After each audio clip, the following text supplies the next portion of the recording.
Welcome back to Kings of the North. Thanks for being here. Doug Lesmerises, Bill Landis. Anything else going on today, Landis? There's no reason that anyone should be watching anything but us.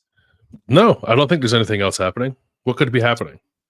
There's no football on, so yeah, then watch us. We are going to do two fun things and then wrap it up with what you're watching, what you eating, what you're thinking, which is also fun. So that's actually three fun things today, Bill. Middle half of the show, another bracket. Our own region, it is the non-quarterback offensive player region for the North. 16 people as we determine the most important person in Northern college football for the 2025 season. We did the quarterbacks on the last show. Everybody who plays offense but isn't a quarterback eligible in this bracket. I made the first bracket. You made this bracket. I have no idea who's in it. I had a really hard time with it, so I'm looking forward to revealing it to you to see what you think, because I'm still not sure I got it entirely right, but we'll see. Also, It doesn't matter, so who cares? Also, it doesn't matter, so who cares? There is no right, there is no wrong. And if Bill and I disagree on who should advance, we will determine a winner here today. We will go to the live YouTube chat and get your contributions. If you think like, oh man, I have a jump in there, you may be the determining factor in who moves on in our most important non-quarterback offensive player. But first, we're playing a little game.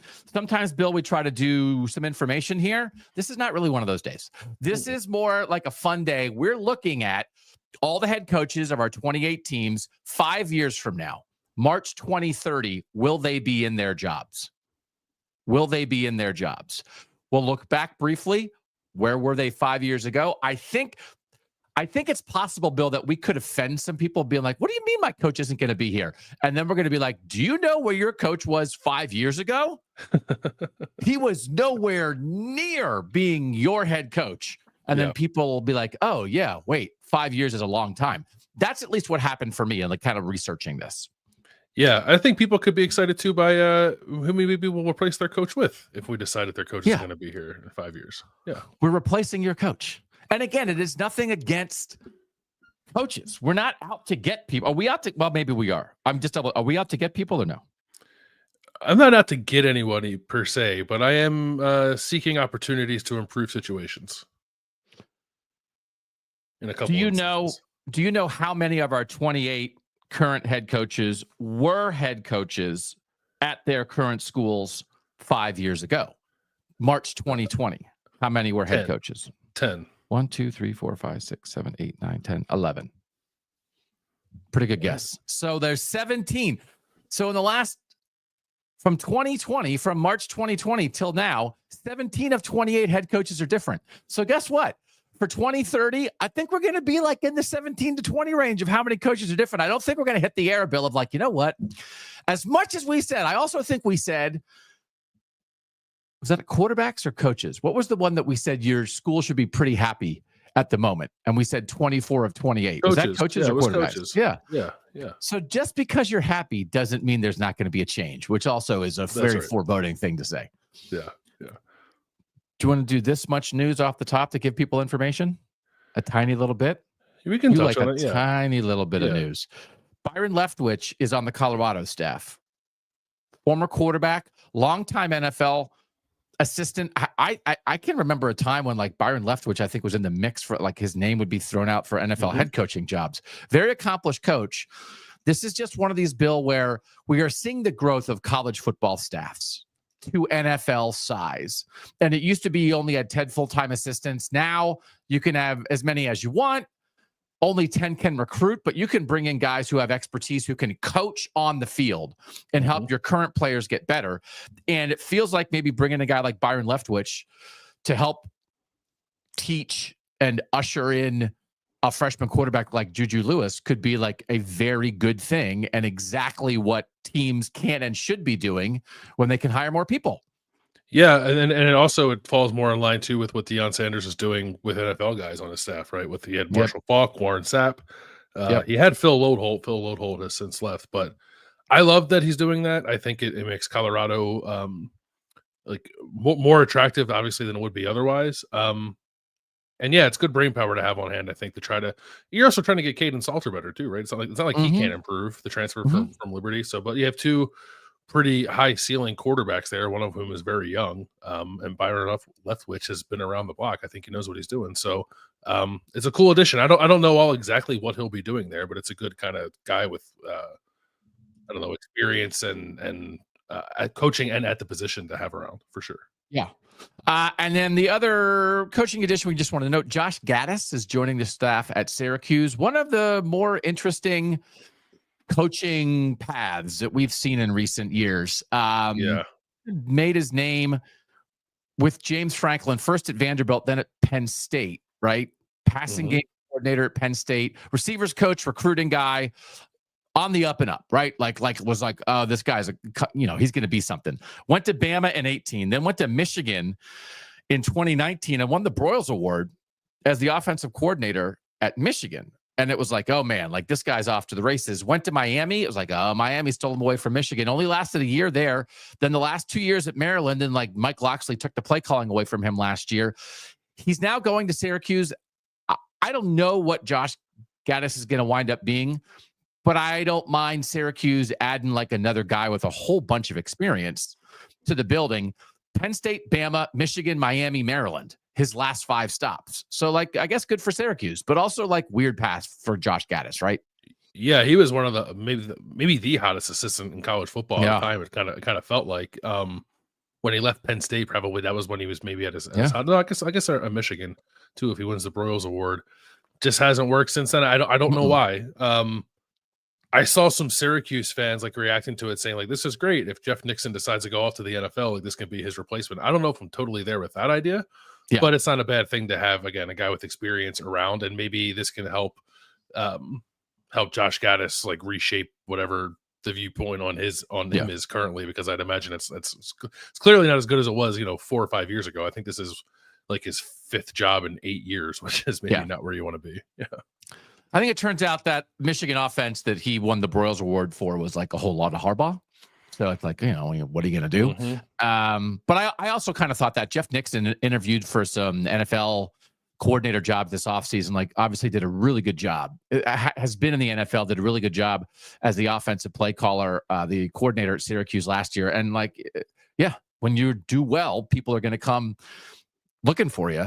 And so if Josh Gaddis has had like maybe an odd road, but you can get him with Jeff Nixon for a year and like, hey, like this guy knows what he's doing, right? Just maybe reset yourself, learn how we want to do things here, how Fran Brown wants to attack things offensively. Actually, it doesn't guarantee that he would be the next OC and play caller at Syracuse, but it's not a bad idea. All right, you want to do this?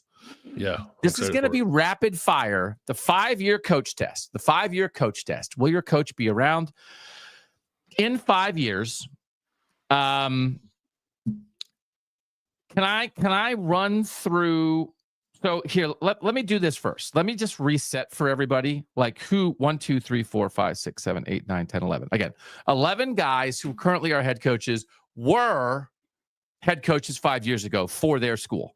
Iowa's Kirk Ferentz, Utah's Kyle Whittingham, Penn State's James Franklin, Pitt's Pat Narduzzi, Kalani Sitake at BYU, Matt Campbell at Iowa State, PJ Fleck at Minnesota, Ryan Day at Ohio State, Mike Loxley at Maryland, Chris Kleiman at Kansas State, and Greg Schiano at Rutgers. Okay? That means 17 guys who were not the head coach 5 years ago. Oregon's Dan Lanning was the Georgia defensive coordinator. Notre Dame's Marcus Freeman was the Cincinnati defensive coordinator 5 years ago. Matt Rule at Nebraska was starting year 1 as the Carolina Panthers head coach 5 years ago. That's how much it can change. Luke Fickell at Wisconsin was the Cincinnati head coach. Cincinnati's Scott Satterfield was the Louisville head coach.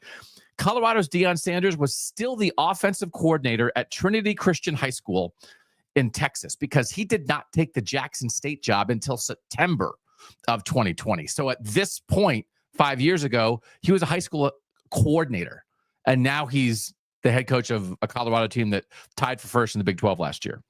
David Braun at Northwestern was the North Dakota State defensive coordinator. If we had done this exercise 5 years ago and be like, hey, Bill, you think Pat Fitzgerald's going to be around? It's like, no, I got a name for you, though. The North Dakota State DC. That's what we're going to try to replicate today, Bill. Find some stuff like that. Michigan State's Jonathan Smith was the Oregon State head coach. Fran Brown at Syracuse was the Rutgers defensive backs coach. Yeah, it was. Oh, yeah. He's going to be the Syracuse head coach in 5 years. Amazing rise. Bill O'Brien at Boston College was the head coach of the Houston Texans. He didn't get fired until October of 2020.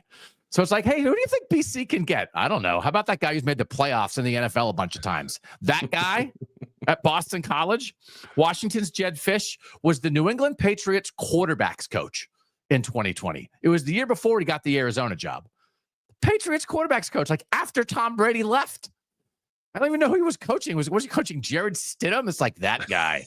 Ride Jared Stidham right to the top. Sharon Moore was the Michigan's tight ends coach. Was not even a co-coordinator yet. Mm-hmm. I like that tight ends coach, like the cut of his jib. I think he could be running things in 5 years. Kurt Cignetti at Indiana was the James Madison head coach. West Virginia head coach Rich Rodriguez was an analyst at Hawaii. In between jobs. Shout out to Rich Rod, by the way. Hawaii, great spot to be an analyst. I respect that. No offense to West Virginia, but like, I don't know. Would you maybe still rather be a Hawaii analyst? Yeah. He wore a Hawaiian shirt every day to that job. There's zero doubt. Every single day you wore a Hawaiian shirt. Yeah. Barry Odom, Purdue head coach, was the Arkansas defensive coordinator. Had just been fired the year before as the head coach at Missouri. Illinois' Brett Bielema was the New York Giants linebackers coach 5 years ago. Totally forgot about that. Totally. Why wouldn't you forget? And Kansas's Lance Leipold was the Buffalo head coach. So that's what we're talking about here. So just to lay this down. So we're going to get a little weird. This is going to be one of those where when you hear your head coach's name, we're going to say stay or not stay. And if he's not staying 5 years from now, here's who we got instead. And if you think it's weird, go talk to your friends about it and then play this game. And again, I would suggest this. My lips to God's ears. We're around in 5 years. We can revisit this, but write it on a piece of paper and put it in a drawer. And 5 years from now with your friends, play a game with your friends. Bet $5 on it. You love your team. Play a game. 5 years from now, who's the head coach? It's like a 70% chance it's not the guy who's the head coach right now. Let's play this game. Oregon and Dan Lanning. He's going into year 4. Now, we're going to have a tiny little actual discussion here first, because this Dan Lanning situation is real. And a year ago, we did a leap day show and said, like, make leap day predictions for 4 years from now. And I said Dan Lanning will be the head coach at Alabama. Dan Lanning this month agreed to a 6-year extension at Oregon. It's paying him $11 million on average annually. He is 35-6 as Oregon's head coach. He is only 38 years old. The extension now takes him through 2030. So the extension as it stands takes us through our timeline. Is he the head coach in 2030? He still would be on this contract. Now, of course, if he actually is still the head coach, he will have gotten 4 more extensions between now and 5 years from now. But the big thing about this is it's not new because he had this before, but the contract extension continued it. He has a $20 million buyout, which is gigantic, which is if he leaves. This is not like if you get fired like Texas A&M owed Jimbo Fisher $76 million. This is what a school coming to get him would have to pay. So, for instance, Michigan State paid a $3 million buyout on Jonathan Smith's contract at Oregon State. $20 million for a school who's like, we're going to suck it up. Because it's like the coach is responsible for it to the university, but the school he's going to always pays it. Yeah. He's not going to pay it. You have to take it into consideration, but it also a little bit feels to me sort of like I'm tying myself to this ship so I don't jump overboard. Not that there's a ship sinking at Oregon in any way, but that is a lot of money that has to factor into this. But how do you think about it? Do you think about it as it's an automatic stay? He says he wants to be there. He's only 38. He has plenty of time. Oregon's great. They have everything you need to win in the modern era. And Alabama's not paying $20 million to get him out of this deal. So he's an automatic stay. Is that how you think of it? It is how I thought of it. Yeah. And the buyout, that is prohibitive. It's a beefy sum to pay to get a coach to come to your program. In addition to the salary, you'd have to pay him. It's not to say that maybe a program wouldn't do it. Like some of the like A&M could probably find the money to do it. I wonder if Georgia might be able to, maybe perhaps in Alabama, LSU, those kind of places. I just think Dan Lanning's really content, because the thing that Oregon has that is of the utmost importance in this era of college football is organization. And it knows what money it has, it knows where it's coming from, it knows how to disperse it, it knows how to build its roster. And that would be a heck of a thing to walk away from. Because I think wherever Dan Lanning would want to go, presumably somewhere in the SEC, he'd have to establish that. And while probably not making a ton more than he's already currently making at Oregon, and Oregon also is a national championship contender, I just like, what would you be leaving for? Because it's not like he even has, he's sort of like of everywhere. It's not like he has, strong allegiances to any particular part of the country. So this was a very strong and easy call for me to say, yes, Dan Lanning is still at Oregon in 5 years. Get back to me when Kalen DeBoer goes 7-5. That's what I'm not saying they're not going to try to get him, but we've talked with Godfrey about Alabama, and like the secret to Saban was that he showed up in Tuscaloosa and got an untenable situation organized, and then as soon as he left, it seems like it all kind of came unraveled.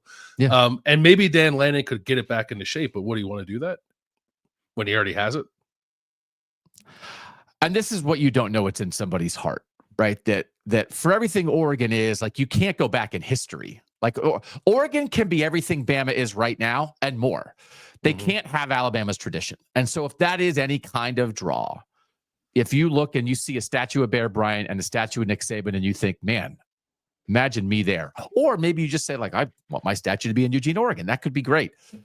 I'm never going to be all the way there, because I just imagine the most desperate, high-profile, blue blood Southern programs being like, we'll pay the buyout and we'll pay Dan Lanning $15 million a year. Like, we have to get this back. We fell in a pit, and he's the guy who can get us out. And to your point about what Godfrey said, and Godfrey just was back on Split Zone Duo this week. He doesn't do Split Zone Duo every episode now, but they had a conversation about, like, I think the word they used is poach proof. Is Dan Lanning at Oregon poach proof because of this buyout and just everything that's going on? Nobody can come get him.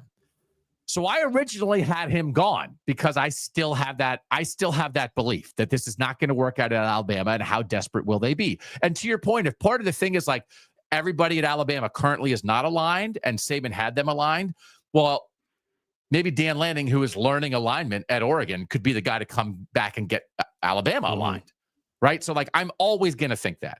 There's always part of me. So I had that, and then I changed to stay.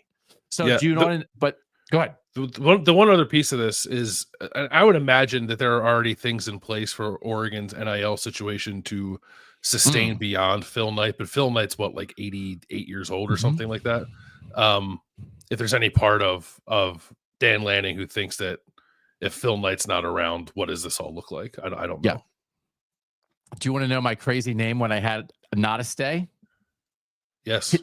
You got to get a little loose with these picks, because, again, the idea of like, oh, you know who I had? I had the Rutgers defensive backs coach being the Syracuse head coach in 5 years. There's going to be some crazy stuff that happens. This is my crazy one. Marcus Mariota. I am extrapolating the Dion effect times 100, which is in NIL, when it's about like getting people excited and being a face of the program even more. But everybody says like Marcus Mariota, who's like the ultimate backup quarterback right now, Heisman winner at Oregon, great duck. He'd be super young. But I think if Dan Lanning left and they were like, oh no, and then like if he leaves to go back to the SEC, because Dan Lanning doesn't have ties in Oregon. I have a bunch of places, Bill, where if a coach leaves and the coach who's leaving did not have huge ties to the school, the next guy they want is a guy with ties. So I was thinking about like 37-year-old Marcus Mariota going straight from the NFL, retiring and becoming the Oregon head coach. And then you just hire a guy who's been a head coach for 20 years. To, like, Kyle Whittingham comes out of retirement to be his like right-hand man to make sure he just understands how to do it. Yeah. But it would keep the excitement going at Oregon. So I was super fired up about that. But then I was like, $20 million. $20 million is a lot. I'm also, I didn't get like crazy loose with my picks for the next guy. Like I actually tried to make them somewhat realistic and make sense. I think some of them are my God. Good. Okay. We got realistic, makes sense, and loose as a frickin' goose. Get Nice. ready for the next 30 minutes. Notre Dame and Marcus Freeman. Marcus Freeman going into year 4. Incredibly similar situations, I think, here. Marcus Freeman is 39. Dan Lanning is 38. They are tremendously accomplished. They have everything in line at programs that are great, but aren't quite at the Bama, Georgia, Ohio State like level right this very second, but certainly are getting there right now. Is there any reason that Marcus Freeman won't be the head coach in 5 years?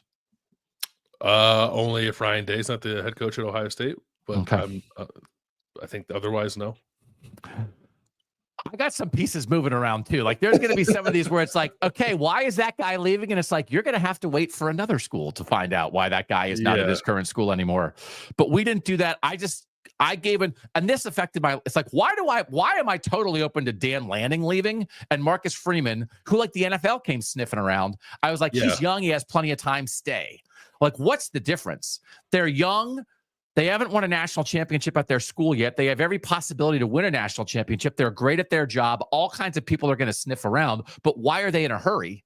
They can stay at their current school for 8 to 10 years and then go do whatever they might want to go do next. Is there any reason to think of Dan Lanning and Marcus Freeman differently? I was auto stay on Freeman, which pulled me back again towards why am I not an auto stay on Lanning? I am.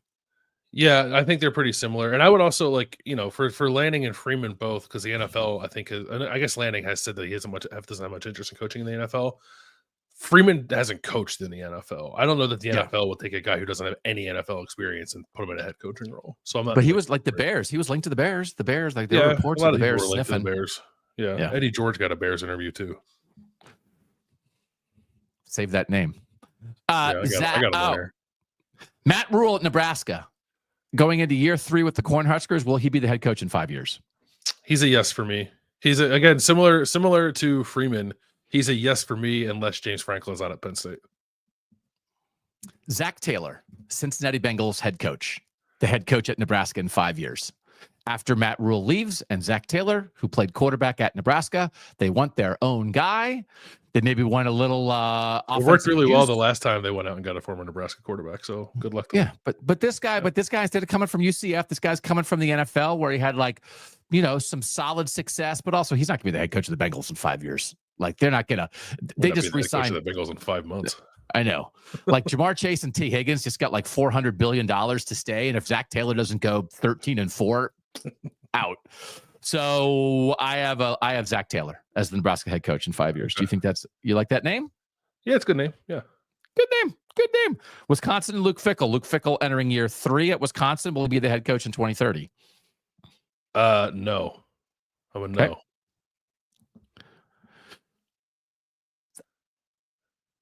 There's like multiple ways for this to be a no. Like it just doesn't work. They don't ever recover, and it's just like you're gone. There's they recover some, like they recover to some degree, but it still is like I don't know. And like they and Luke just maybe looks around. His kids are getting older, right? You maybe get to that point, a different point in your life, and I would leave a tiny little space. I don't know for like, oh, they really turn it around, and now people keep coming for Luke Fickell.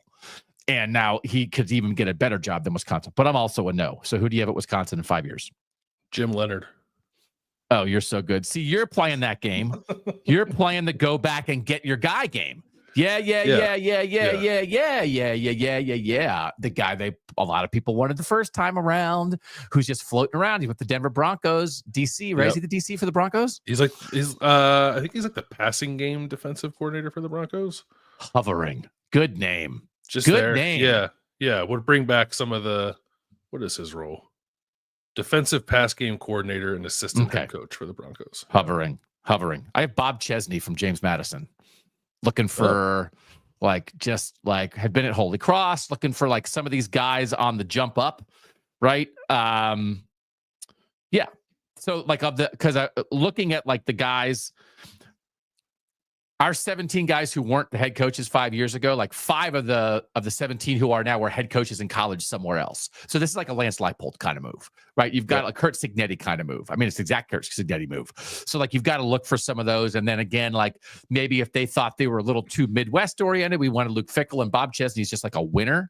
He won at James Madison this year and taken over year 1 for Cignetti. He had won at Holy Cross. I think he'll keep winning. He was a name that I wanted to throw in there. So I threw him in for Wisconsin.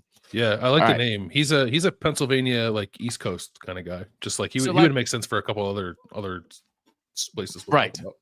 But also, like, yeah. So, okay. Cincinnati, Scott Satterfield, entering year 3. Will he be the head coach at Cincinnati in 2030? No. So who you got? No way. Mike Mickens. We talked about it before. Yeah. Notre Dame defensive. I guess he's like co-defensive coordinator.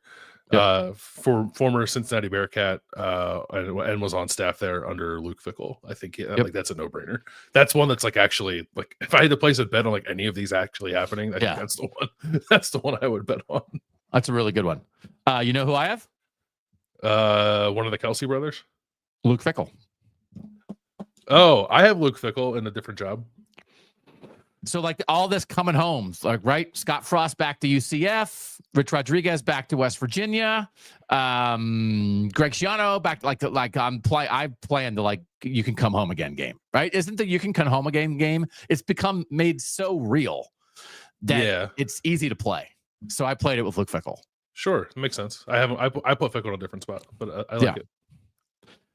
Colorado, Deion Sanders entering year 3. Will Deion be the head coach at Colorado in 2030? Nope. I also am a no. I mean, again, I think there are some people thought he wouldn't be the head coach this year. Like Shadur is gone, Shiloh's gone, Travis Hunter's gone. Like but so like check mark for him that he didn't just leave with his kids and he didn't just leave with this Heisman winner. So, but also, man, 5 more years is a long time. So who do you have as a head coach? Big aura to fill there. It can't just be. So I got Eddie George. Oh my gosh, I like how you play this game. Hold the fort. That's a big jump. Is this like Eddie George kills it at Bowling Green? Go from coaching at HBCU to coaching Colorado is a big jump. No, well, no. I mean, I'm talking. Well, yeah, no. I mean, he's going to the MAC, but like Mac, yeah. I don't know. It's hard because is Deion paving the way or is Deion rare? And the answer is probably both. Yeah, both. I think the answer is probably both. Yeah. Okay. I have Robert Livingston, the current DC. That if they actually I thought about that. Yeah. They like a lot of what is happening. There's obviously sizzle with Deion, but again, I even think like the way he's working the transfer portal, the way he's building his staff, and like there is substance there. And Robert Livingston was a very like creative hire as a position coach from the Bengals, and it worked out really well. And so I think you could keep. Obviously, that's not as sizzly as Deion, but you could keep a lot of the substance of the Colorado program as it is right now with that defensive coordinator, and then maybe try to keep as many of the sizzle guys as you can. So we both thought about Robert Livingston. Man, God bless it. If Deion Sanders is the head coach in 2030, we'll take being wrong there. Northwestern, David Braun entering year 3 at Northwestern. Will he be the head coach in 2030? It's a no for me. It's a no for me, dog. What do you got? Mike Kafka. Oh, look at you. So you're working it. Former Northwestern quarterback. Now? He is currently the assistant head coach and offensive coordinator for the New York Giants. He's been coaching in the NFL since 2017. He was the quarterback's coach for the Chiefs. Super Bowl ring. Was getting NFL head coaching buzz a couple of cycles ago. Northwestern alum, as I said. He's their next head coach. Josh, by the way, suggests Eric Bieniemy back to Colorado. Former Colorado star. I thought about that too, but also like Eric Bieniemy has been bad since leaving. Bouncing around. Yeah. You won this one. I think Mike Kafka is going to be the head coach at Northwestern like next year. We've talked about that. New stadium. Do you need some juice? Like, no offense to the guy who came from North Dakota State as the defensive coordinator, was hired as the defensive coordinator, and had to take over in a terrible situation and did a really good job in year 1, but never would have been hired in a full search. Thank you. We're going for the alum to get some juice for the stadium. Winner chicken dinner for you on this one. Congratulations. Yeah, you know who I had here? Who? Eddie George. Oh, okay. Yeah. Eddie George has Northwestern energy. He's a studious man. Yeah. He'd do well there. But it's like, I thought like Bowling Green to Northwestern just felt like maybe a little more realistic to me than Bowling Green to Colorado. But I like it both. Yeah. We're like, we did a full Eddie George show like 3 shows ago. And now we're also like putting him in Power 4 jobs 17 days after he took over Bowling Green. Look at us. Hold on to your socks for this one. Michigan State, Jonathan Smith, entering year 2, came from Oregon State. Will he be the head coach in 5 years? It's a no for me. That's a no for me, dog. What do you got? Luke Fickell. Oh, let's play that game. Okay. Here's my path for Fickell. Fickell is probably done at Wisconsin after this year. Maybe he takes a year off. Maybe Matt Patricia does well at Ohio State and he goes to the NFL. Maybe Luke Fickell comes home for a year or 2 as DC, restarts his clock as a head coach, and Michigan State comes knocking after they like 4 years of Jonathan Smith like not quite getting to where they want to be. They knocked before. That was how they got. There was a photo Tucker, of his shoes on the ground at the airport. Yeah. You ready for this one? This is my catch a falling star way of coaching, which we only see all the time. Catch a falling star. Let's see if you can guess it. He's a current head coach at a bigger college program with ties to the state of Michigan. Oh. A current head coach? A current head coach at a bigger program than Michigan State with ties to the state of Michigan. I don't know. Brian Kelly. Oh. Former Grand Valley State head coach Brian Kelly. National champion after he Valley State, wasn't he? Flames out at LSU. And Michigan State's like, we get Brian Kelly. This is like the Les Miles to Kansas, Bill Belichick to North Carolina. We've only seen it a gazillion times. Come on, give me Brian Kelly. It's pretty good. Yeah. All right. Syracuse, Fran Brown entering year 2. Will he be the head coach in 5 years? No. It's a no for me also. Who do you got? So I'm changing mine because I initially said Elijah Robinson, who's currently the defensive coordinator. But now I want to put Bob Chesney there. So I'm going to swap out Elijah Robinson for Bob Chesney. I gave you a little Chesney juice. Got a little Chesney fire under you. Chesney roasting on an open fire. I got a no, and I got Jeff Nixon, the current OC. So what I got is Fran Brown doing his thing, getting stolen away. Jeff Nixon probably leaving after this year to go be an OC in the NFL. But then when they need to replace Fran Brown, they go to Jeff Nixon. And he's like, you know what? I really had a good time at Syracuse. I can keep a lot of they want to keep as much of the Fran Brown stuff going as they can. So they bring back the guy who was the coordinator for 2 years under him. So like, this is to me is like, this is a plus for Syracuse, but keeping the vibes. So, but I like both of ours. Boston College, Bill O'Brien entering year 2, stay or not stay in 5 years. I say stay because I think he's in that job until he retires, and I don't know that he's there yet. But also, you throwing Brian Kelly's name out there makes me wonder if Bill O'Brien wasn't there, could Brian Kelly take that job? Because he's a Boston guy too. He's like from the Boston suburbs. Okay. I think he's a stay. I agree with that. I think he's there until he retires. And we've talked about that. We've said that a million times. But I like that I have Brian Kelly on your brain. Washington. Yeah. Jed Fish entering year 2 will be the head coach in 5 years. I said yes. I've been worried about him in Florida. I know. But I'm a yes. Yeah, I think they're building something there. I think he's got some longevity. This is an amazing what by you. You didn't think he'd get to the end of his first season. Is this you think? Are you done thinking about Jed Fish in Florida? Mostly because I don't know if Billy Napier will be fired before DJ Lagway is done, or like maybe they're bad this year and I don't know. I guess they could bring in like a quarterbacks guy like Jed Fish to coach DJ Lagway for his last year at Florida. 5 years is a long time. I mean, Billy Napier could have like 2 good years with DJ Lagway, a middling year, a bad year, get fired, and 5 years from now, Jed Fish could be getting ready for like year 1 or 2 at Florida. That's true. And Jed Fish doesn't really have any ties to the West Coast, and he like bounced out of Arizona pretty quickly. But you already said I'm locking you in. I'm locked. Oh, go ahead. That's fine. Lock me in for a yes. But maybe you're right. I'm being a little hypocritical. Oh, that's allowed on the show, though. Yeah. I'm a no. Can I have two candidates for you? Both former coordinators at Washington. Either Ryan Jimmy Grubb. Lake? No. You can go home again after burning your own program to the ground. Ryan Grubb, current Alabama good. offensive coordinator, or Pete Kwiatkowski, current Texas defensive coordinator, who was the Washington defensive coordinator. He's 58. He's a little older, but especially again, like if you lose an offensive guy, do you go defense? So it's like I would put cash on maybe one of those two guys being the Washington head coach 5 years from now. I think those are two good candidates. Yeah, they are. I'm gonna again loose, reasonable. Mm-hmm. No, the other way. Wait, I'm pointing at you. Reasonable, loose as a goose. Come on, Michigan. I'm trying to be I'm not being disrespectful. I just want to be loose. I want people to understand what's happening here. We're just having a good time. Who's the Michigan coach in 5 years? I said Sharon Moore, but it was not a confident yes. There are a lot of things that could happen that make Sharon Moore not the head coach at Michigan. Yeah. I have a no. And do you want to know who I have as the head coach at Michigan in 5 years? Jim Harbaugh.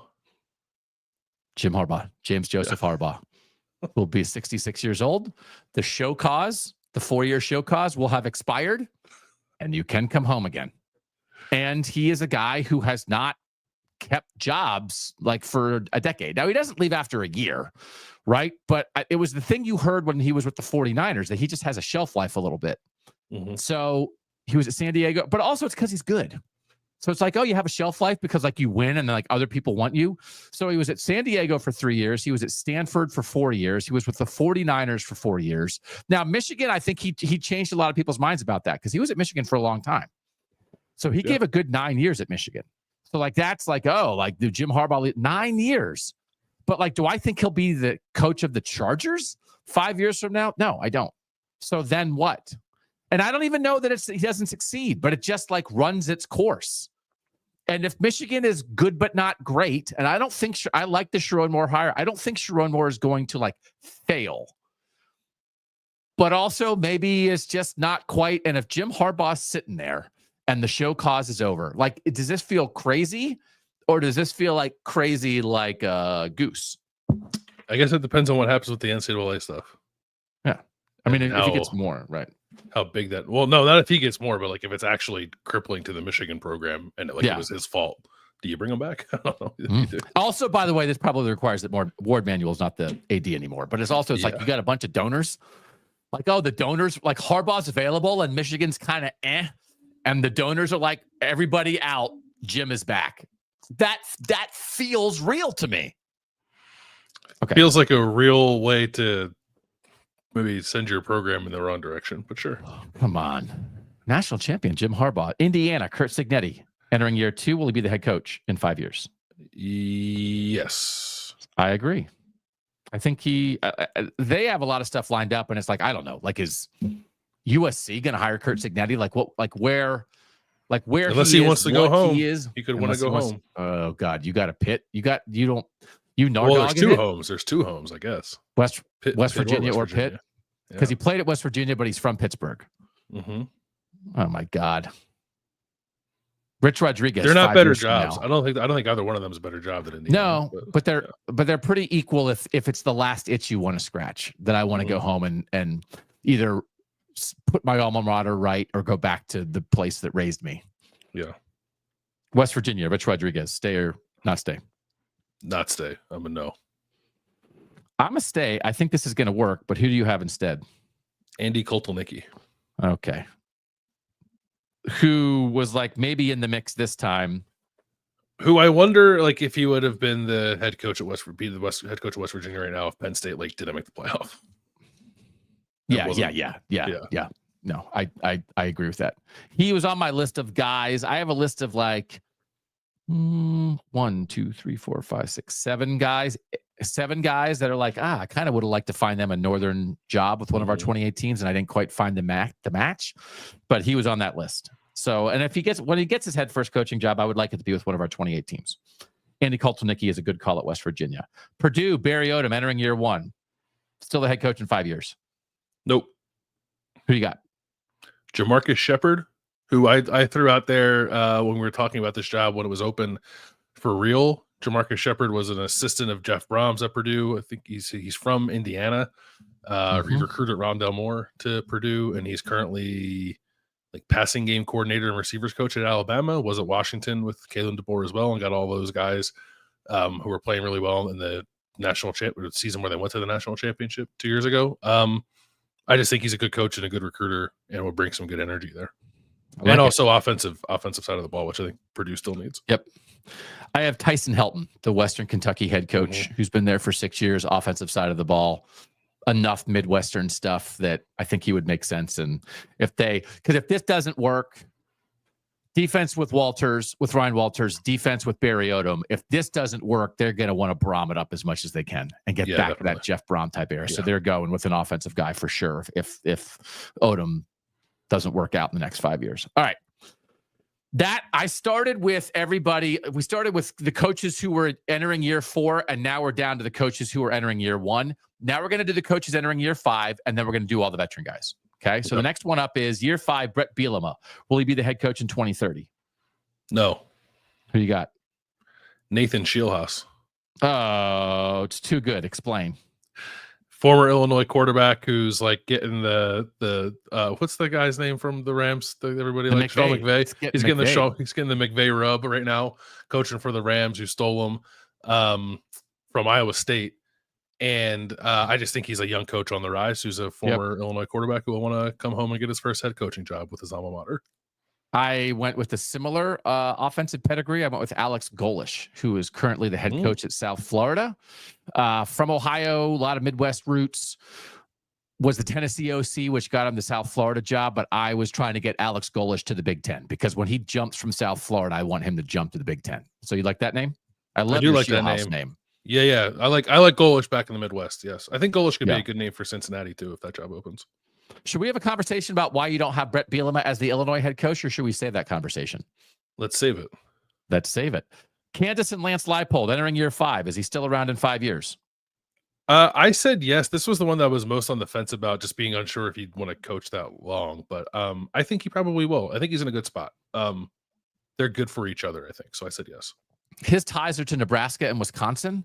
And he kind of, I think, went through the car wash a little bit of when those jobs were open and they went to Matt Rule and Luke Fickell. So if either of those jobs opens, I would think they might take another look at Lance Leipold. But also, I think maybe he's just going to stay there for another 10 years and like make Kansas the best football program it's been in decades. And that's a pretty good way to go out for a guy who's an incredibly accomplished head coach. We talked about him maybe becoming Kansas's version of Bill Snyder, right? So I could see that. Yeah. Rutgers, Greg Schiano entering year 5. Is he the head coach in 5 years? I'm a no. Why are you a no? Because Fran Brown's coming home. Yeah, he is. Me too.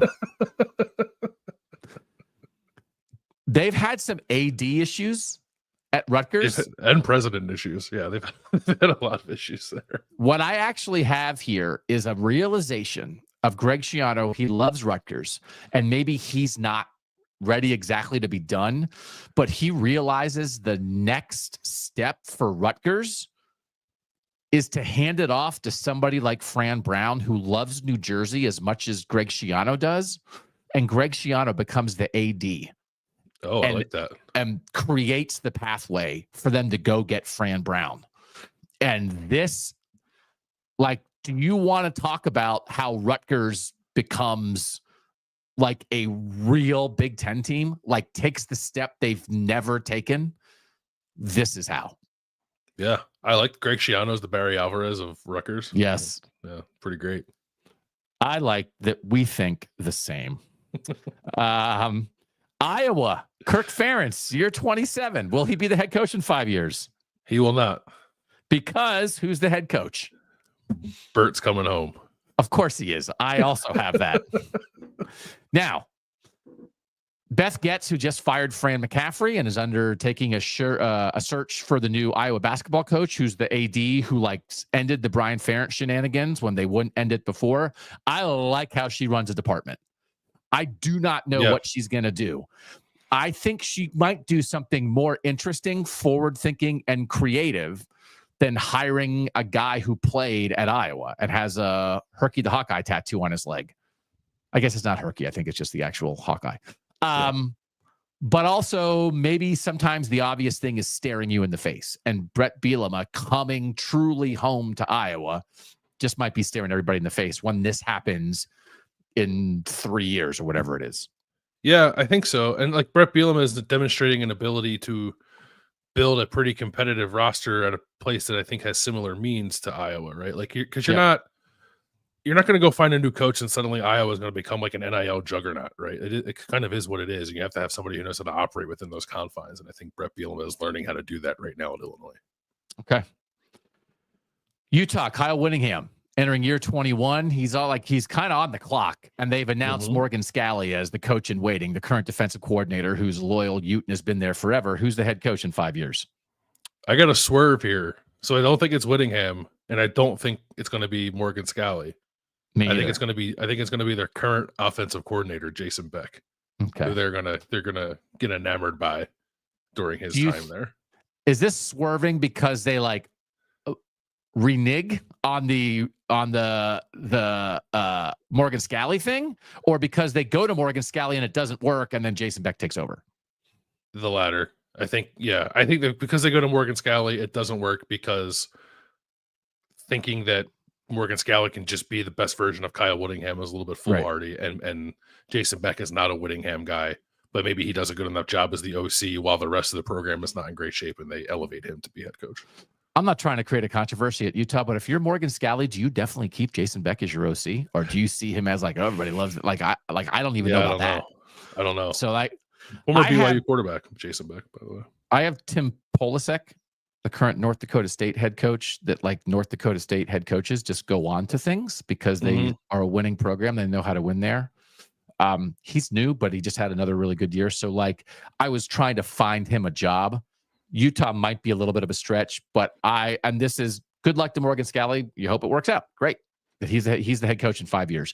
But I think sometimes a lot of this coach and waiting stuff does not work. Yeah. And there's another. Yeah. So no, I think you're right. Just because on the North Dakota State pathway, Matt Entz, who was the quarterback or was the head coach before Polasek, is now the head coach at Fresno State. He's from Iowa, for whatever that's worth. He's from Waterloo, Iowa. 52 years old. No, Polasek's a guy I think you could think about like for Iowa also. So like, he was one of the guys I wanted to make sure I just had his name out there and some stuff because there's a history of it, right? I mean, it's like this is what happens with these guys because it's a winning program. All right, so we don't have Whittingham, but we don't have Morgan Scalley. Penn State, James Franklin entering year 12. Who's the head coach in 5 years? I have Franklin. I think he's. You do? Yeah, because I don't know. Franklin's not an NFL guy. I actually don't know that he would like go back to a major SEC job. I guess like USC is the one that was like lingers in the back of my mind for me and him. But USC has also had opportunities to hire him in the past and hasn't. So I don't know if that'll like actually ever happen. And if that doesn't happen, I think he's still at Penn State. So you're only thinking leaving as if he chooses to leave. You don't think a Penn State initiating a Franklin move is on the table for your thinking? No, I don't think so. Not if he keeps making the playoff and winning 10, 11 games. Like that's tough. I don't like. It's a high bar you're trying to set if you do that. If they don't win a national championship this year, and then they become the thing that Paul Feinbaum talked about, right? Which is like Penn State fans, like, why are you mad about that? But if we get the next 3 or 4 years of Penn State is like they're always there. In the preseason, they always seem good enough, and they never get over the top.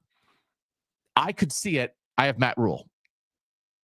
Yeah, I think that's probably where they would go if it weren't Franklin. I think Rule would have a lot of support. And that's why I don't have Matt Rule at Nebraska. Because I have Matt Rule. You have Matt Rule at Nebraska. That's why I have Zach Taylor at Nebraska, because I have Matt Rule leaving Nebraska for the Penn State job, and Nebraska being mad about it and thinking we want one of our own because Penn State got one of its own.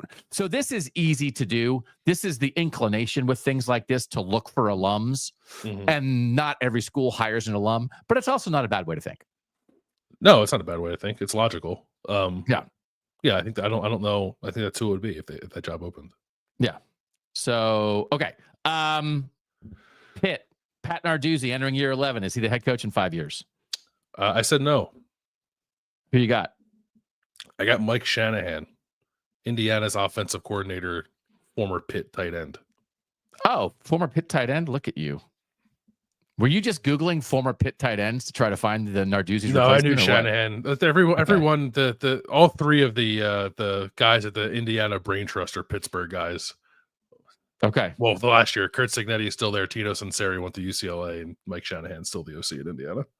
Okay. I would just like to remind people that we have a bunch, at least multiple NFL head coaches 5 years ago who are now head coaches at our schools. So looking at current NFL head coaches is a very valid thing to do in this process, right? So what, are you going to have Mike Tomlin move down the hall? Yes, sir. Okay. I've been trying to get Mike Tomlin to a Big Ten school for 10 years. I think he's a great coach. Like from the outside, it feels like there is some frustration there that, again, like they've maybe hit a plateau and they're good. They never have a losing record, but they're not really Super Bowl contenders. But the difference is in expectations between the Pittsburgh Steelers and the Pitt Panthers is such a gap that I think he could, within the next 5 years, no longer be the guy for the Steelers and be a godsend for Pitt. So yeah, I have him moving down the hall. Yeah, I do. Is that so crazy? It's not crazy, and I this is the part of the conversation where we remind people that Mike Tomlin is 5 years younger than Pat Narduzzi. Just like I know he's been at Pitt for Pittsburgh for a long time. He's only 53. Yeah, and also, by the way, like Pat Narduzzi might be coaching there until he's 75, while everybody tries to fire him every year and become the winningest coach in Pitt history. So this is not like I'm sure Narduzzi won't be there thing, because I think he's trying to evolve, as we've talked about a million times. But I just think Mike Tomlin, as a college head coach, like would really work in a lot of ways. BYU, Kalani Sitake entering year 10. Is he there 5 years from now? He is there. Also, I want to say Tino Sinceri might be a better pick than Mike Shanahan to be the next Pitt head coach. Sinceri's got some recruiting juice, and he also played a Pitt. Yeah. I have Sitake there, yes. I do also. I just think Sitake might be the head coach there for the next 30 years. So, which is like good for everybody. Yep. Iowa State, Matt Campbell entering year 10. Is he there in 5 years? Oh, yeah. He's there.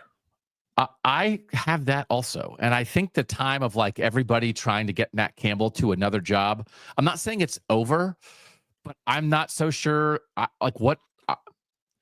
being the Kirk Ferentz of Iowa State, being the Bill Snyder of Iowa State, being like we have enough examples. Is that not attractive? Would Iowa hire him? Oh, my God. Why are you trying to kill everybody in the state of Iowa right now? I'm just saying. It would be the Kirk Ferentz of Iowa State. How come we could be the Kirk Ferentz of Iowa? Oh, my God. Oh, my God. Okay. Now I feel like we need to have an Iowa writer and an Iowa State writer on, and you say that to both of them simultaneously and see what happens to their heads. Okay. Like 3 years ago, nobody would have had Matt Campbell sticking around because it would have been like, no, I think he'll be the head coach at Notre Dame or Michigan or Penn State or Ohio State or something by then. It's like, it hasn't happened. It doesn't mean it can't. It's like, he's good, but I just don't know. Like, he's in a good spot, and guess what he can do? Like, Iowa State could make a national semifinal. I'm not sure Iowa State can win a national championship, but like, this is the way things have emerged. Like, Iowa State knows who it is, has a tremendous athletic department, and he has a chance to win there long term. Minnesota, PJ Fleck entering year 9. Is he the head coach in 5 years? Yeah, I have him there. I think PJ Fleck might perhaps spend the rest of his career in Minnesota. So look at us. Like, it's a very similar conversation to Campbell. I don't think anybody thought either of those guys was a long timer. I mean, people, I think after 4 years of PJ Fleck at Minnesota were trying to get him to a different job. And I have Thomas Hammock, the Northern Illinois head coach, just to restart the MAC to Big Ten pipeline, except it won't be the MAC to Big Ten pipeline. It'll be the Mountain West to Big Ten pipeline. But I'm very curious what Northern Illinois will do in the Mountain West. And if they pop at all, and we're talking about like Northern Illinois versus Boise State as a play-in game for the G5 spot, like people are going to come for Thomas Hammock, who's been a good coach there. Right. Yeah. So like where's PJ Fleck then? Is he like coaching at Auburn or something? Yeah. Okay. Yeah. Random non-North school to be named later. So Ryan Day entering year 7 at Ohio State. Is he still there in 5 years? So I said yes, but I also thought about something the other day. If like, especially if Ryan Day like wins another national title like in the next 3 years, would he like retire to go like watch his kid play college football and then maybe come back to it after that? I don't know. I mean, I don't think it's impossible, like a 2 or 3 year sabbatical to reset yourself and refresh yourself. His son is what? Going into is currently a sophomore in high school? I Will think be a his son will junior in be the fall? junior in the fall. Yeah. Okay. It's weird, like all this personal stuff matters. Obviously, Ryan Day has a personal story, and we don't know how that affects everybody. I have yes. There would have been a time where I could see him being interested in the NFL at some point if the NFL is interested in him. So you create an interesting scenario, but like, should your scenario have Ohio State fans freaking out? Like Landis said, he thinks Ryan Day is going to take a couple years off to watch his kid play college football. No, I don't think so, because I also said in my scenario that he might win another national title or two before that happens. Because like RJ Day, his son is, I don't think, going to go somewhere and start as a true freshman in college. So like, you have 2 more years till he's even in college, and then maybe like another 2 years until he's actually starting. So I still have Ryan Day here for like 4 more years. Okay. Yeah. You posed an interesting question. Maryland, Mike Loxley entering year 7. He's the head coach in 5 years. He's not. You know who I have there. Yeah. Oh yeah, bring it. It's prime time at College Park. Yeah. That's why we did this whole entire exercise. You have Deion Sanders to Maryland. Explain more. Yeah. There's an Under Armour connection, as we discussed when I first floated this out there. When Deion was at Jackson State, they had like an Under Armour deal, and he was pretty close with Kevin Plank. And like Deion used to be like an Under Armour like kind of ambassador. Now obviously he's at Colorado. Colorado's a Nike school. So I think that connection could matter, and it would just put Deion in a tremendous location to kind of handle recruiting the way that he seems to prefer to, which is like not to put himself out on the road a ton. But if you're in the DMV, you don't have to be out on the road a ton. You can be the transfer destination that Deion has already made Colorado, with a whole lot more firepower as a high school recruiting operation if he goes to Maryland. And he would be in the Big Ten, and I think he would stir some stuff up there. And I think he would like that. It's really good. Because Damon Evans is the former athletic director at Georgia, I was trying to figure out like what Georgia coach would Damon Evans go try to get to Maryland to replace Mike Loxley. I thought about Glenn Schumann, the defensive coordinator at Georgia. I don't know if that's I don't know if Glenn Schumann would take the Maryland job. I don't know if he's waiting for a bigger SEC job or something. I have no idea. But I put Mike Mickens here. So Mike Mickens, who's an assistant coach at Notre Dame, who played at Cincinnati and like we think is a riser in the college ranks. Like I was just trying to put some pieces together, and I wound up with him here. Last one, Kansas State, Chris Kleiman entering year 7. I said no. Oh, I have him staying. Why do you have Chris Kleiman no? This he might retire. He's pushing 60. So what do you got? Colin Klein, former Kansas State quarterback, current Texas A&M offensive coordinator. So we played the game. We played the alumni game. It would be Chris Kleiman maybe makes a playoff. Like it is. I mean, no one's going to be Bill Snyder there, but is awesome. And here comes Colin Klein, and Kansas State just keeps it rolling. Like this is the continuation of great Kansas State football all the way around. Yeah. So this is, and it's not doubting Chris Kleiman's ability like to continue to do this. It's just, okay. Did you have fun? Yeah, I actually did have a lot of fun doing that. Other names that I had not mentioned that I thought about: Taylor Mauser, the Iowa State offensive coordinator, which is like he took over like when after Shieldhouse left. That guy. I had Kotelnicki on there. Corey Heatherman, who just got hired to be the Miami defensive coordinator, taken away from Minnesota. Maybe just seems like a guy on the rise that maybe would come back north for a head coaching spot. Danton Lynn, the USC defensive coordinator, who is like maybe rectifying things on that side of the ball under Lincoln Riley, and just could be like a good guy to try to go get. Penn State alum. Like if it's not Rule, maybe it's him. Bryant Haynes, Indiana defensive coordinator, seems like a good candidate. Another guy I had is Mike Jacobs, who is the head coach right now at Mercer. He's 45 years old. He's from Ohio. He went to Ohio State. He has coached. He was the head coach at Notre Dame College in Ohio, and now he's at Mercer, where he was 11-1 and made the FCS quarterfinals. Just seems like I was trying to find like more successful sort of FCS coaches with Midwest Northern ties, and so I landed on Mike Jacobs. And here's my craziest one. 5 years is probably a little quick on this. Fred Warner, the San Francisco 49ers awesome linebacker who went to BYU. I have on alert, like he thinks like a coach, right? I mean, he's one of the best coaches of the NFL, but he's like, the reason he's great is because he can think like a quarterback. Great player at BYU. I have him maybe on the not next up, but next up list for either Utah or BYU. Much like the Marcus Mariota thing. But if we're trying to think about like current players who would fit a place and be ready to be head coaches fairly young because they're super dynamic and super smart. But I wasn't going to make Fred Warner retire when he was like 31 just to go be like the Utah head coach if Morgan Scalley doesn't work out. So anyway. One name we did not say, who I think actually stands a pretty good chance of being a head coach in 5 years, is Brian Hartline. Yeah. Cincinnati. Did you throw him out there? Yeah. I if Mike Mickens didn't seem like such a slam dunk, I would have said maybe Hartline for Cincinnati. Yeah. Yeah. And it is part of it is, and we're just doing our 28. I mean, Brian Hartline might be the head coach at Miami, Wake Forest. Yeah, right. Exactly. Yeah. For real. Yeah. I mean, like recruit South Florida like a maniac. So it's like, yeah, that it doesn't mean that we don't think Brian Hartline, who's his first year as a play caller, isn't going to be a head coach in 5 years, but you're trying to fit the pieces together. All right. Yeah. That went long, but we had fun. When we come back, more fun, bracket time. Most important offensive players, non-quarterback division in the North. Landis will lead that bracket next on KOTN.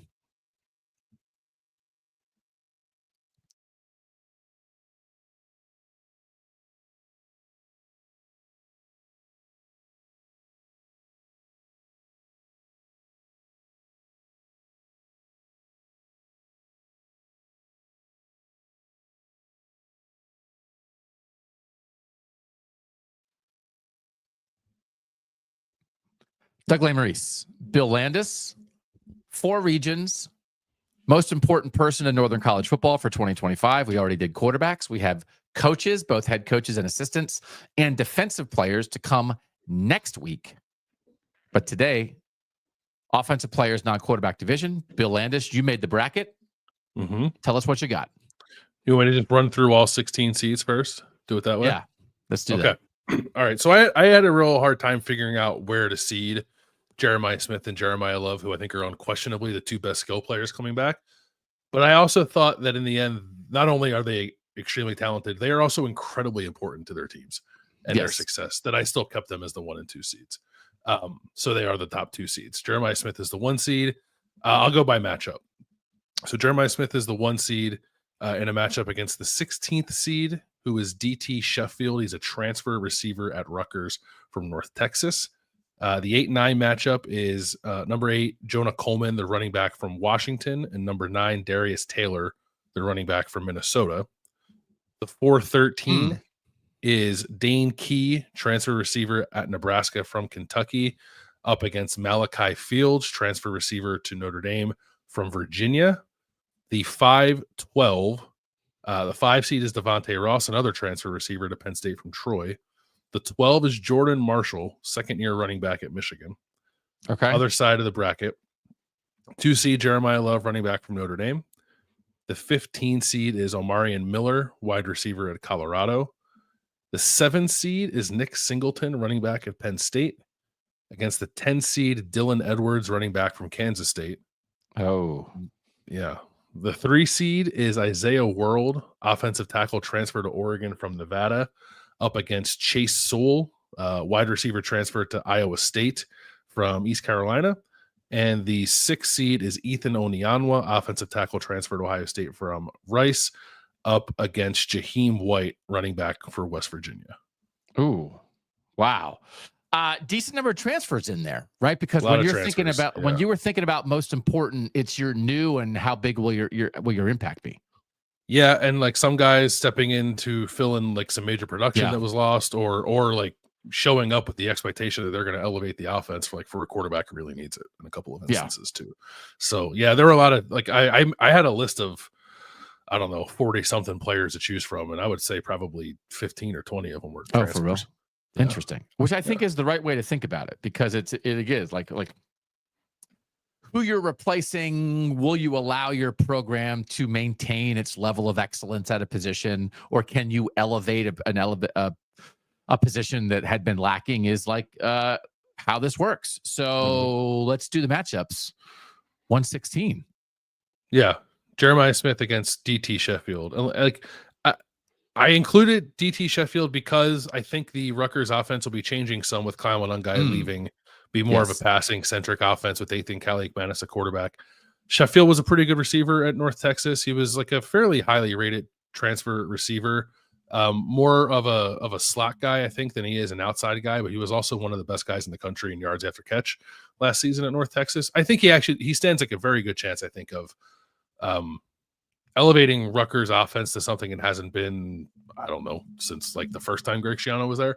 But I don't know that he's going to be more important than Jeremiah Smith. So Jeremiah Smith is who he is. So he's the 1 seed against the 16. I would have Jeremiah going through here easily.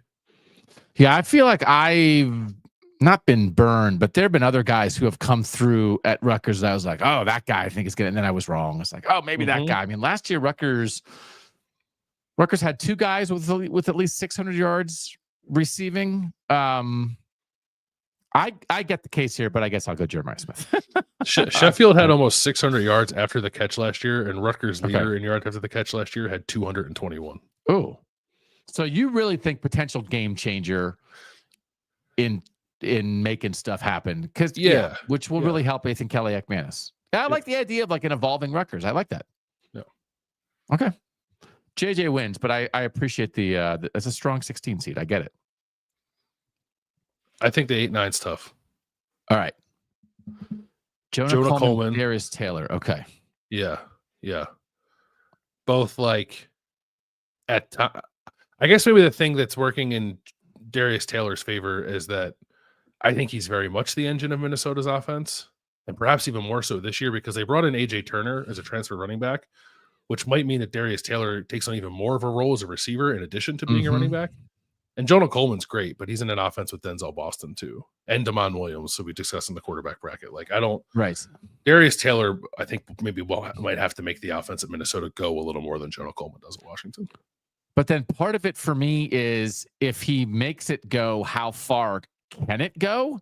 And the fact that you can look at some of the, like what else Washington has, and I can start fantasizing about the things they could be. Sure.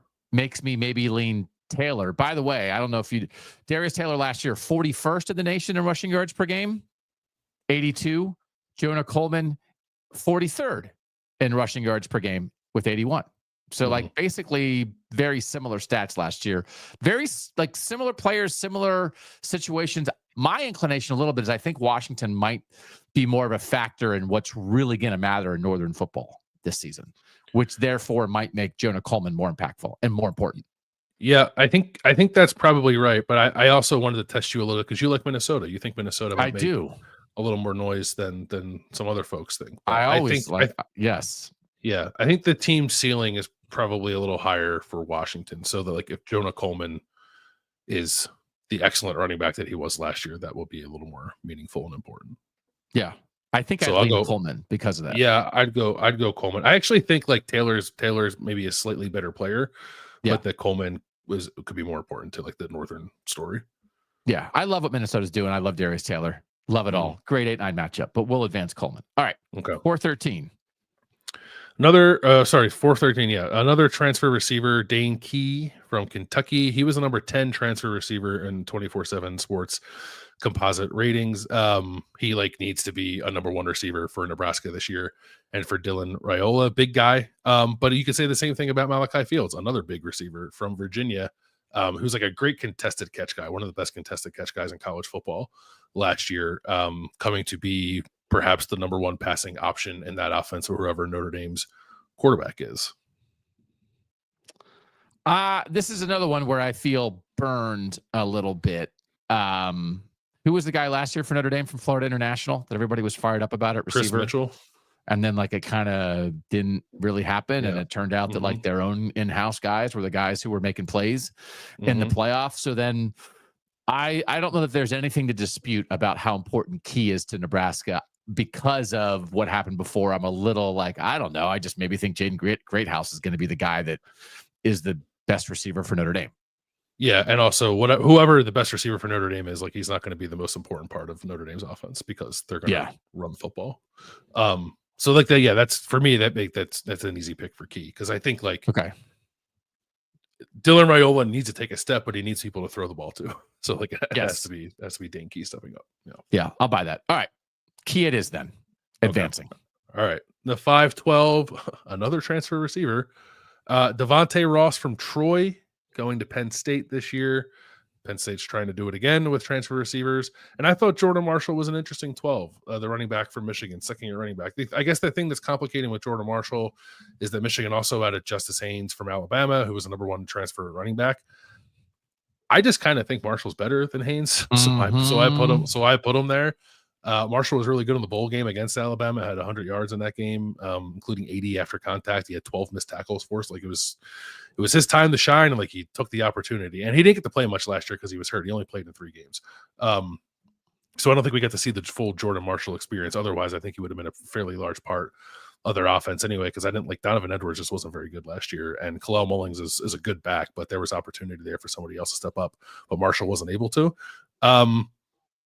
So I guess it comes down to like Jordan Marshall, a star in Michigan's offense that obviously we know like needs a running back, I think, to function well, versus belief or lack thereof in Penn State actually landing on a good transfer receiver with Devontae Ross. I sneezed.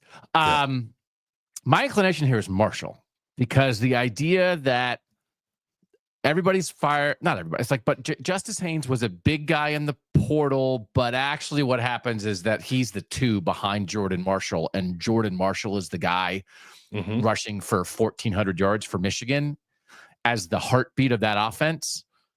Makes a lot of sense to me. And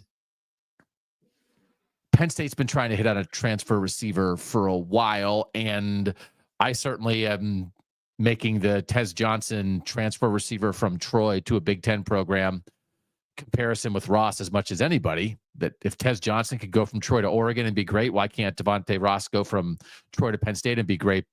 But I feel better about Marshall being great this year. I feel better about Marshall being great, and I feel better about Marshall's ability being more important to his team's success than Ross's, because Penn State's still going to run the ball a lot with its 2 running backs. And I wanted to make, you were on the lookout for live 12. So I thought I found one. So I'm moving Marshall through 2. Respect. Live 12. Jordan Marshall advances. Congrats. Big 12 win. All right. Nice. Jeremiah Love is the 2. Sorry. No, Where sorry. Do you no, you're right. You're right. We can go. Let's do the 2. Yeah, we'll do that. We'll have that corner. Jeremiah Love is the 2. Notre Dame running back, best returning running back in college football, up against Omarion Miller, who was good in spurts for Colorado last year, got hurt, never got the opportunity to really kind of put it all together. But Colorado is losing its top 4 receivers, so they desperately need guys to step up. So I think Omarion Miller's, an important player in what could be still a pretty fun and exciting offense, but I don't know that he stands much of a chance here against the guy who's the best player at his position in the country coming back in 2025. Yeah. How much do you like Jeremiah Love, like for the Heisman and that kind of thing? Like, how real is that to you? Yeah, a decent amount. I guess the only thing, like, it would require Heisman voters, I think, like getting over like cumulative stuff, because like Jadarian Price is still going to get the ball. Like they're not going to want to give Jeremiah Love 30 touches a game because they're trying to win a national championship. So I think Heisman voters should be able to look past that and like just appreciate how good he will be. And if they can, that will give him a real shot. But I don't know like if he can do it without being a guy who rushes for almost 2,000 yards. And I don't think that'll be that kind of season. Yeah. I mean, he's not really super high up. He's 45-1 in the Heisman odds right now, which is behind like 7 SEC quarterbacks. Carson Beck's 20-1. I would bet Jeremiah Love 7 days a week ahead of Carson Beck. But Jeremiah Love advances here. Yeah. So we can continue to talk about him. Okay, the 2 wins. 7-10. 7-10. I thought this was a good matchup. because it's Nick Singleton is the 7, who's a really good running back, but he's also on a team that has 2 very good running backs going up against the 10 seed and Dylan Edwards at Kansas State, who is stepping up to be the number 1 running back, replacing DJ Giddens, who was one of the best running backs in the country last year and Kansas State's most important offensive player. And that offense needs a running back to go, I think. So like Dylan Edwards needs to be ready. Especially like if Kansas State wants to be a playoff team, Dylan Edwards needs to be ready to be the guy.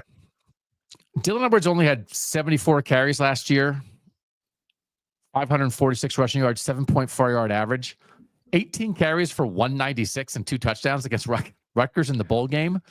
He's little. He's 5'9", and like I'm a little curious about him as a number 1 back over the course of the season at that size, but giving him the benefit of the doubt, and that I think, okay, if he holds up and he can carry a decent workload and carry it, whatever, 16 or 17 times a game and catch 3 or 4 passes, which doesn't seem unreasonable, he could be electric. He could and be. We really think Katron Allen and Nick Singleton are good. Nick Singleton was like my number 1 guy to watch in the playoff last year, but I'm leaning Dylan Edwards here.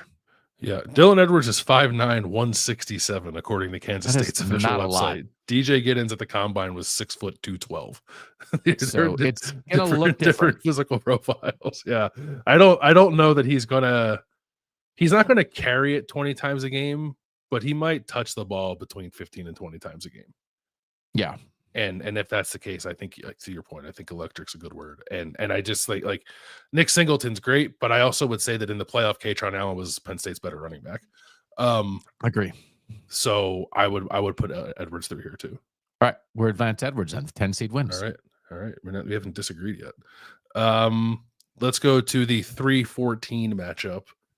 The 3 is Isaiah World, offensive tackle at Oregon. He was number 1 overall offensive lineman in the transfer portal, according to 247.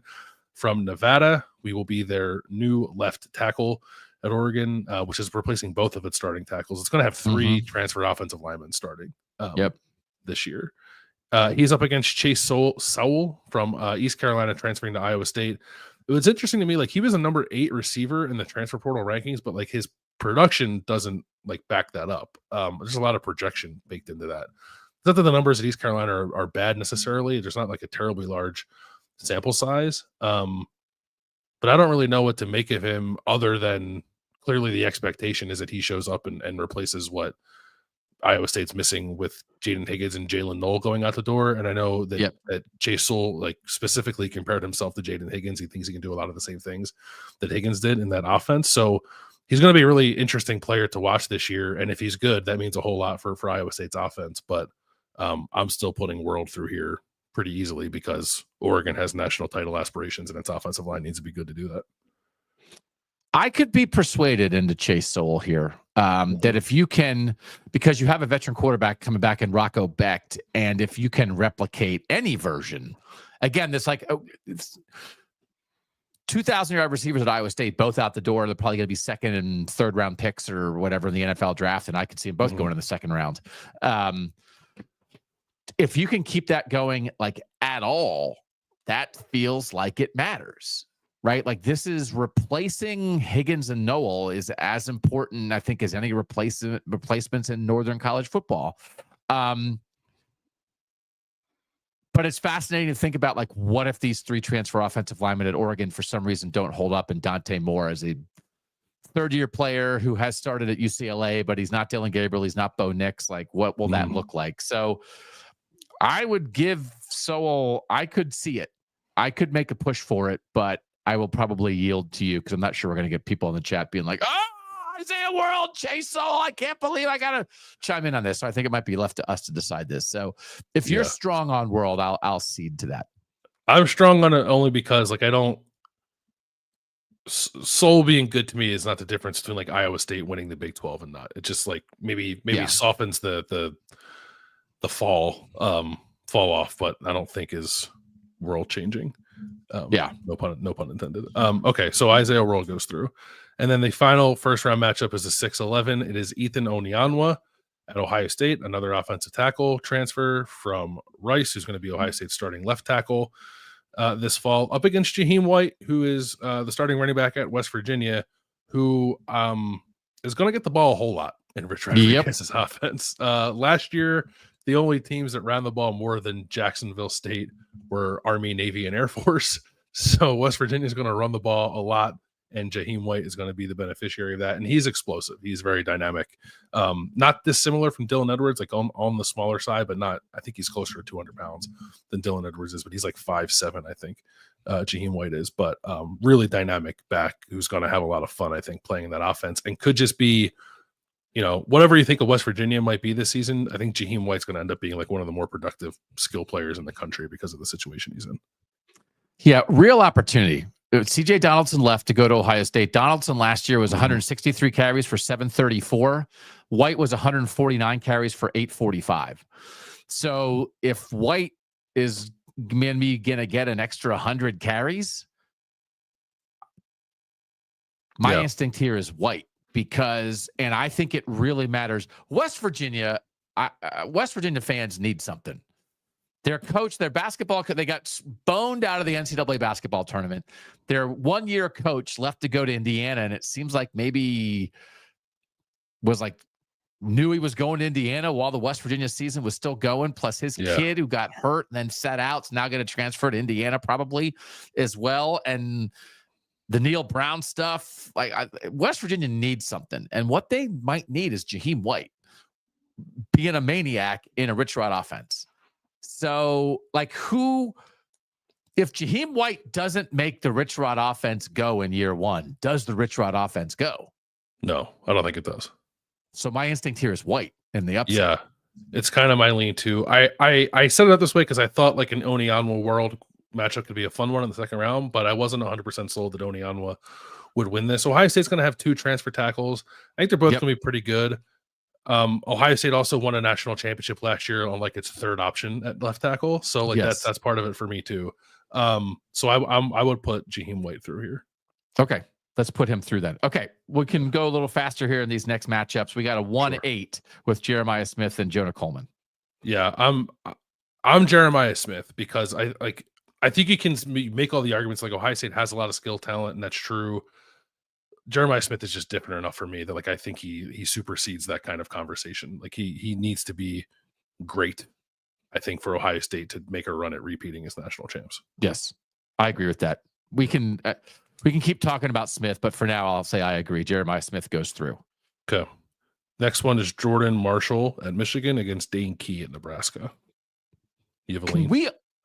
If we did a show that was the 10 most important positions in college football, regardless of who is playing it, but what they mean to the culture of the team, what they mean to the success, the tradition, the history. Is Michigan running back somewhere on there, at least in the modern era? I mean, it's not necessarily like they've run all first-round draft picks through there, but Michigan likes to hand the ball to running backs. Yeah, I think Michigan running back is on there, but also from a recruiting pedigree standpoint, Jordan Marshall's a little different for Michigan. I actually didn't know this when I was looking stuff up. He was their highest rated, I think, non-quarterback offensive commit, but from 2022 through the 2025 recruiting class, over the last 4 years. And I think the only offensive players who were more highly rated than him are the 2 quarterbacks, JJ McCarthy and Bryce Underwood, and Andrew Babalola, who they have in this current class. And then it's Jordan Marshall. My instinct here is Marshall. And it's not that Dane Key, to be a number one weapon for Dylan Raiola at Nebraska with Dana Holgerson now as the full-time offensive play caller and a revamp of Matt Rule in year 3 and everything huge. This is a good matchup.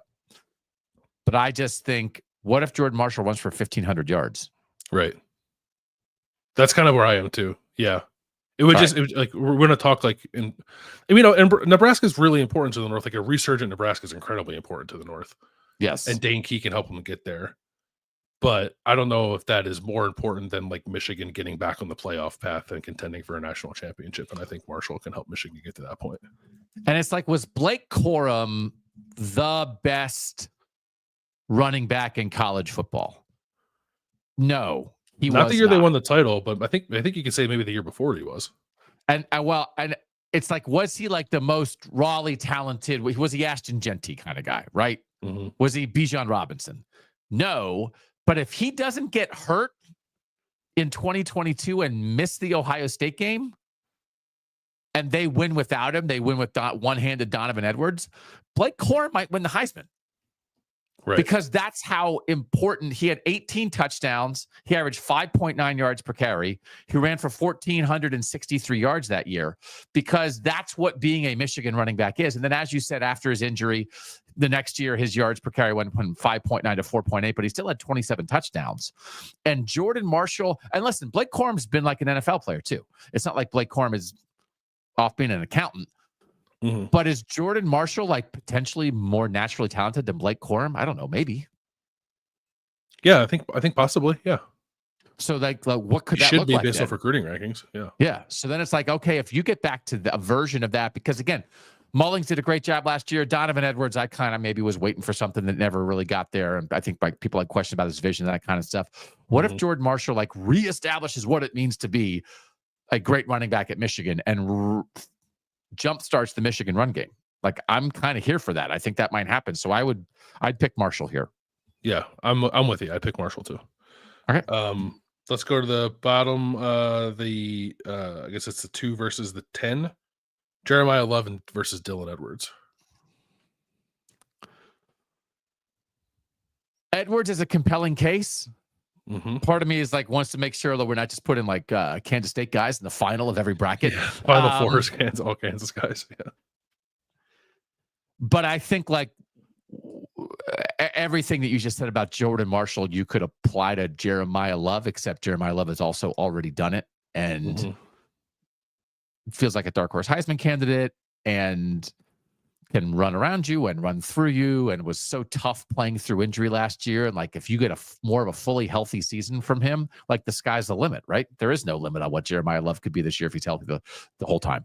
Yeah. Yeah. I think he's like, again, he's in a bit of a tandem, but I don't view it similarly to like how I view the Penn State guys, where like in my mind they're almost interchangeable. Like I think Love elevates himself above that, so I would say Love.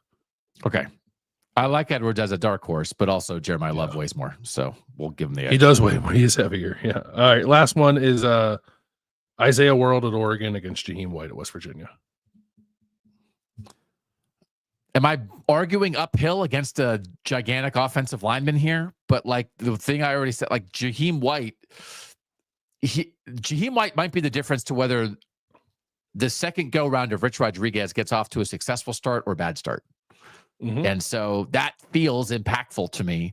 Whereas Oregon is not that things are interchangeable, but like this is what Oregon does. And also, yes, he's replacing somebody and Josh Connerly, who has a chance to be a first round pick, but that also means to me like they're not going to be quite as good. You know, it's like, oh, he's good. He'll probably be good enough. I think Isaiah Ward will be good enough, probably not quite as good, but Oregon will keep winning. So like in terms of impact, then I'd make a Jaheim White case. Yeah, I don't think World has to be great, but Jaheim White probably does. Right. Yeah. So but both have the ability to be great. Right. But more is riding on Jaheim White as a West Virginia running back being great than as an Oregon left tackle being great. Yeah, I agree. So we'll advance White. All right. Yeah. So we have a final that is the 1 seed. The semifinals are a 1 seed Jeremiah Smith and a 12 seed Jordan Marshall, 2 seed Jordan Love, and 11 seed Jaheim White. Nice. So 2 favorites and 2 underdogs. Seems like I nailed the seeding. Yeah. Maybe White and Marshall should have been seated higher. Yeah. That's all right, but we can argue with the committee. We argue with the committee. That's right. All right. I'm Smith versus Marshall. I'm going Smith. Like everything we've said about Jordan Marshall is 100% true, and it would be great for Michigan if he does reestablish what it means to be a Michigan running back. But we might look back in 5 years and think that Jeremiah Smith is the best college receiver we've ever seen. So yeah, I don't know how you beat that. Yeah. I'll advance Smith too, and we can have the bigger conversation in the final. All right. So the other semi. You have made very compelling points for Jaheim White. But I think I'm going Love there.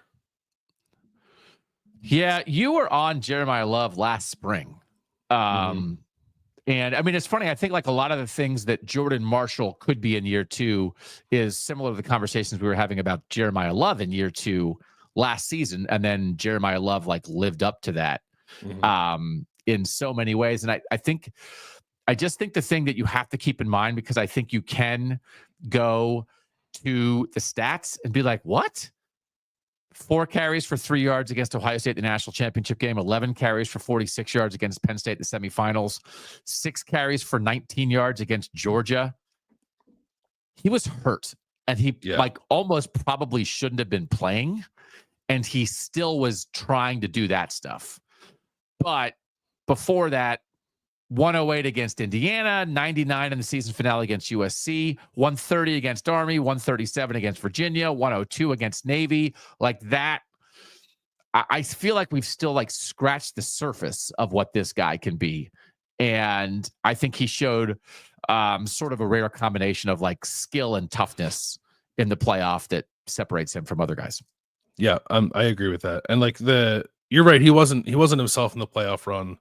Wasn't healthy, maybe should have been playing, but also, especially in the Penn State game, like made a couple of really incredible plays while being not 100% that I thought were incredibly impressive. Yeah. All right. Okay. So Love. So we get to a championship of the 1-2 seeds, which we're making up our own brackets, but also like this felt a little more. This has a chance maybe to be the most inevitable 1-2 championship matchup of any region, I think. Yeah, I just think these two are so different from the rest of the field. Yeah. Like I felt like as soon as I did very quickly landed on those are the top 2 seeds, putting the rest of it together, it's like, okay, I know where this is going to go. But just because it's obvious, I don't think it means it's wrong. So yeah. And even with that being said, I still think then we get to this matchup and it's obvious to me that the winner is Jeremiah Smith. So we have talk about Jeremiah Smith. Talk about what you think Jeremiah Smith in 2025 could be to Ohio State, to Northern College football. I think he's going to be the best player in college football. But I guess the thing that makes it tricky with a receiver, with any receiver, is that your job is dependent on the guy getting you the ball, and Ohio State has to figure out who its starting quarterback is. But we think it's going to be Julian Sain, and we think he's going to be pretty good. And I think there's even opportunities with Julian Sain being the quarterback and I was calling for some of this during the season that like get Jeremiah Smith the ball on some shorter stuff. Let him run. Let him use his speed. Not everything has to be a 40-yard go ball down the sideline to Jeremiah Smith. And I think you'll see that. You'll see him move around some more. He played more in the slot in the playoff than he did in the regular season, and there were a lot of good things that came out of that. I just think, with Brian Hartline being the offensive coordinator now too, maybe that even opens up more opportunities to get Jeremiah Smith involved in the offense in ways that aren't just throwing him the ball. For him to be as impactful as he needs to be, they're going to have to get creative with him, in addition to him just being, an otherworldly superstar as a pure receiver anyway. So for as remarkable as his freshman season was, I think his sophomore season could very well be better, and he'll be in the thick of the Heisman conversation. He is probably the most famous player in college football this year. On top of that, not that that matters necessarily to this conversation, but it doesn't not matter. It doesn't not matter. I think it matters some. I think if you are like the best, most famous player in college football, and you're in the North, how could you not be the guy who is your most important person region? And just to keep in mind, by PFF stats last year, Power 4 teams playing 16 games more than anybody. Jeremiah Smith was 15th in the nation in targets with 105, only 6.5 per game. For instance, Jaden Higgins at Iowa State had 129 targets in 13 games, right? And they're both Jaden Higgins and Jalen Noel had more targets than Jeremiah Smith playing in 3 or 4 fewer games. So like there's a lot more. Tetro McMillan, right? Monster receiver at Arizona, had 130 targets in 12 games. Jeremiah Smith had 105 targets in 16 games. Right. He could get the ball a lot more this year. And Emeka Egbuka actually had one more target than Jeremiah Smith last year. So he didn't even lead his own team in targets. And so like the chance there doesn't mean he's going to get the ball 150 times, but he's going to have the ball in his hands more than he did in this previous year. And he was one of the stars of the playoff. So I think, again, only scratch the surface. Yeah, I don't think all of Emeka Egbuka's targets are going to be scattered among people not named Jeremiah Smith. Right. And also, I think Ohio State will throw the ball more than it did last year. They had a fairly high rushing rate for a Ryan Day offense last year. Yeah. So Jeremiah Smith is our winner? He's my winner, unless you care to disagree. No, I'll go with Jeremiah Smith as well. So the 1 seed prevails here in the non-quarterback offensive player region. If you did not listen to the show the other day, Jalen Daniels of Kansas was the upset winner in our quarterback bracket. So those are our first 2 guys through to the Final Four for our most important Northern college football person for 2025. Jeremiah Smith, the Ohio State receiver, Jalen Daniels, the Kansas quarterback. We'll do 2 more next week. But for now, after this break, we will do what you're watching, what you're eating, what you're thinking on KOTN.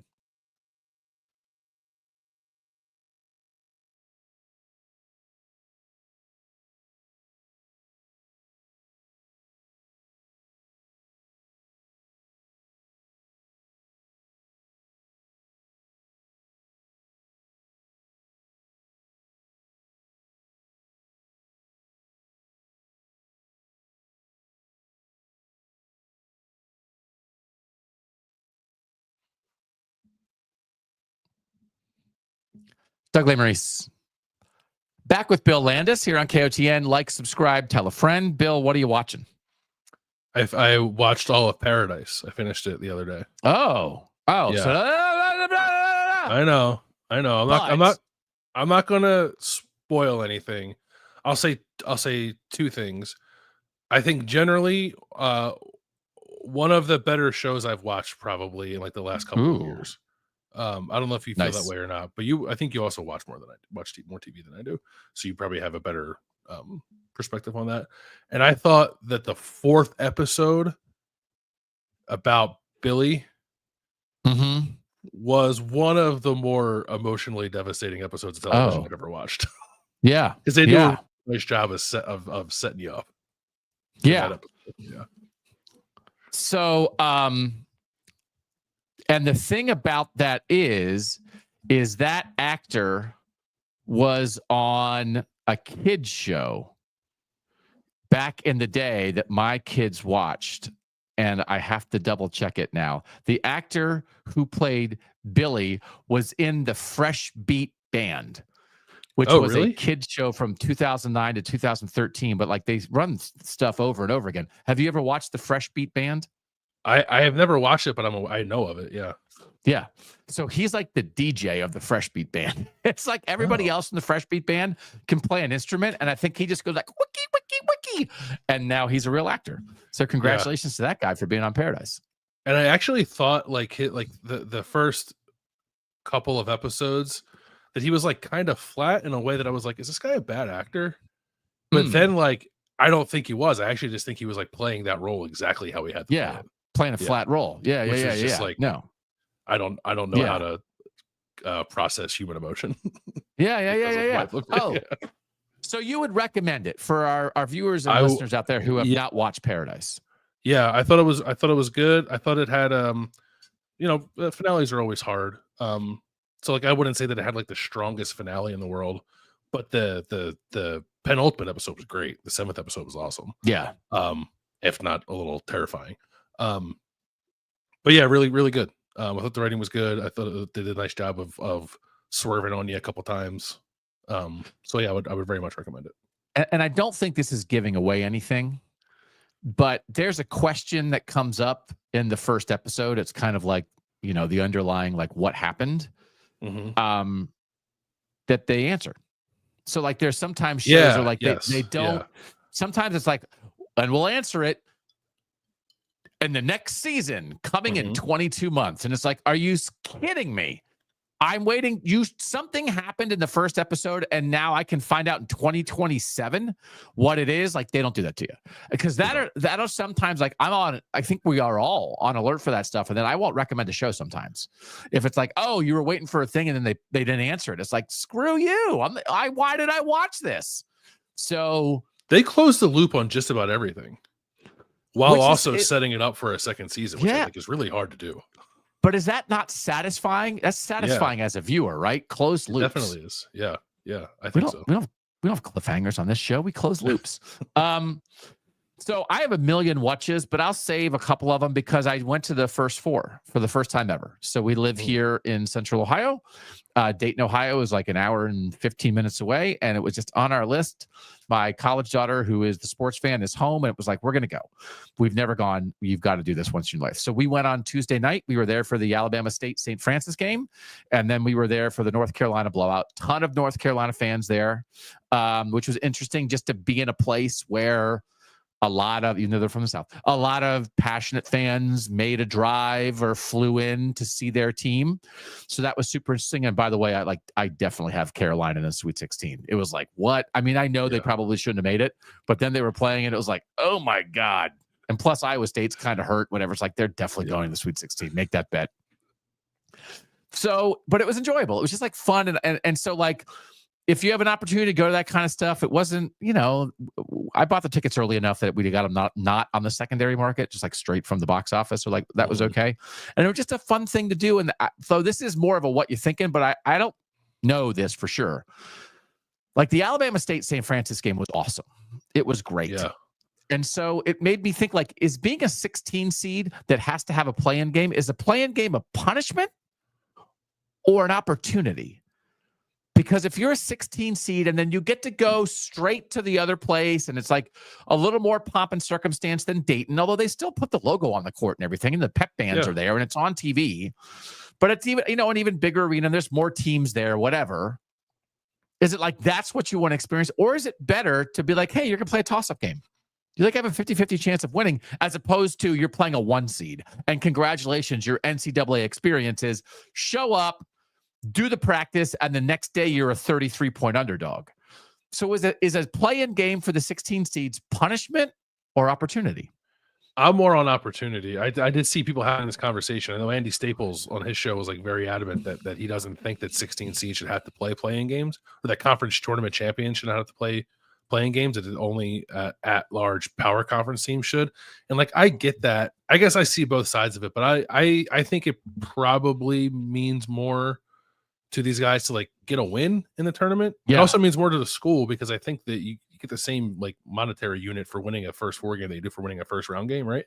So that matters to some extent. But I just think like for the player experience, it's like I'm sure it's great to go and like have the open practice and feel that energy, and like there's 3 other games happening at the site that you're at. That's cool, but isn't it cooler to go and like actually have an opportunity to win? I don't know. I think I would rather be in that position. And even like for the St. Francis guys who lost, they played a banger game. They played a great game. Yeah.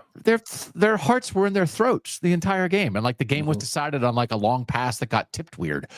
And somebody got a layup. And it wasn't like somebody blew it or made a terrible mistake. It was like a super competitive game. So anyway, I'm like, it was just good to go. Like pro first 4. I would see it more as opportunity. And again, like I just always think about, what do you tell your grandkids? It's like, hey, I was on a team that won an NCAA tournament game. Yeah, Grandpa, but was it a first 4 game that didn't really count? Like, no kids, they don't ask that. For the rest of your life, you won an NCAA tournament game. It's like, hey, I made the NCAA tournament. What happened, Grandpa? We lost by 41 to the 1 seed, but still, I got the swag. I mean, it is. It's like, I think I had previously maybe thought of it more as punishment, but then like being there and taking it in, I came away more thinking opportunity. So that's anyway, good. Yeah. Shout out to the first. I'd love to go sometime. I've never been. I very much want to go. I've covered NCAA tournament games. I've never gone to the first 4. Can I also say just very quickly, I don't know if anybody else watching this, the 4 games, the first 4, there were a lot of plays where like guys just lost the handle. My daughter and I both thought the ball was overinflated. The ball was bouncing up at guys' forehead. Oh, it is? They changed the ball like 3 tournaments ago, and I feel like that's been a story every year since then. It's like, this ball's weird. This ball bounces too much. It was bouncing up his guys' foreheads. There were like at least 3 or 4 times in games where like a guy was like sort of going to have an open breakaway and just like lost the ball out of bounds because he couldn't corral the ball. Crazy. Again, to see it in person, it was like, oh my God, this is nuts. Yeah, I covered the first tournament with the new ball in Pittsburgh, and like all of the practice day availability were people asking about, hey, is this ball weird? But like, but they've used the same ball. So that was 3 years ago. I think they've used the same ball. Bad job by the NCAA. Fix the ball. It's ridiculous. It affects the games. Fix the ball. Okay. So my daughter and I noticed something that is everyone else noticed 5 years ago. That's about right for me. What are you eating? Dolly Parton double fudge brownies by Duncan Oh. Hines. Yeah, it's the best box mix brownies I've ever had. We made them the other night, and I was like, oh, this would be a nice treat to have throughout the week. They were gone in like 2.5 days. Really? Yeah. Yeah. Because Dolly Parton knows what's up. She knows what's up. Yeah. Yeah. It's the double fudge touch from Dolly Parton. The extra fudge there that really gets it going. When you're making the brownie, can you feel the fudginess? Like when you're stirring it up, where you're like, oh, this is not just single fudge. This is double fudge. Yeah, because you have to put there's an extra packet of fudge you got to put in there at some point. No. Yeah. Okay. Yeah.